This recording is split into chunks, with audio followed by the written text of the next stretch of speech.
Hi, my name is Eboni Harrington. I teach 7th grade math at Lucy Addison for Roanoke City Public Schools. And I truly feel that Lucy Addison is like the heart of Roanoke City Public Schools. It's like that diamond in the rough, you know. Our students are very unique. They're very outgoing. They're very expressive. It really takes a heart of hearts to be able to reach our students and to know and understand what they need.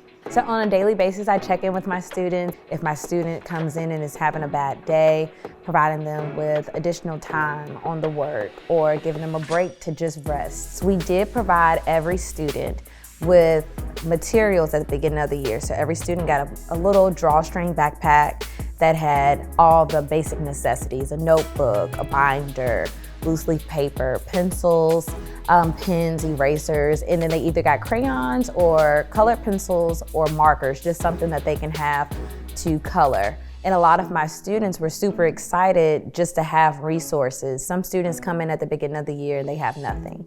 So we provide that for them. So when I found out that I was Roanoke City's District Teacher of the Year, I was overwhelmed. I was really excited. Mr. Rosser called a mandatory meeting after school, and so he brings me on stage, and I go on stage, and Superintendent White comes out, and others come out, and everyone knows that I have this great love for Miss Ennis. And so Miss Ennis, after they've made the announcement, like, she grabs my hand and tells me that I've made history. And I'm like, you know, what are you talking about? And she said, you know, we've only had one other African American to be a District Teacher of the Year. You're the first female to be District Teacher of the Year that's African American. So I am like, oh my God, like this is history making. This is groundbreaking for me, my friends, and my family.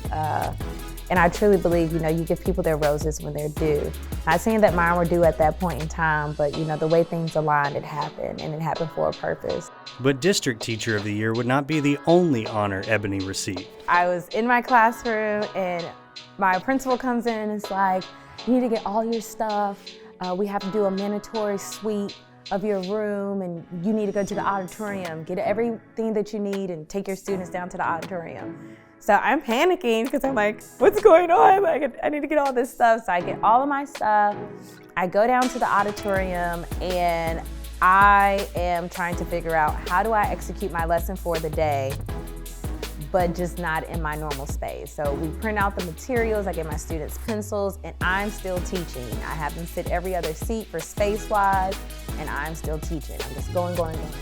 I see people start to come into the auditorium, but I'm thinking that they're just checking on me because I'm not in my classroom and all the commotion that my principal was making about, you know, me going to the auditorium. But they're coming in there because they're about to announce that I've won the Teacher of the Year for the region. And so Superintendent White comes out, her executive cabinet comes out, some of the school board comes, and the Teacher of the Year from last year, he came. And I'm just thinking that they're being polite, escorting him through the building, showing him, you know, the different spaces in the area. And then they said, there's one more person that wants to talk to you, and it was Magic Johnson. I'm so excited to be here today to announce that you have been named Virginia's Region 6 Teacher of the Year.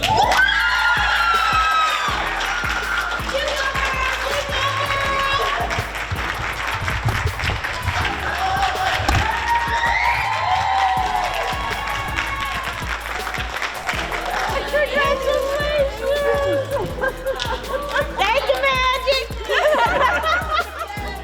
I was just so excited, more so in that moment, because I was able to receive that honor in front of my students. My students are my everything.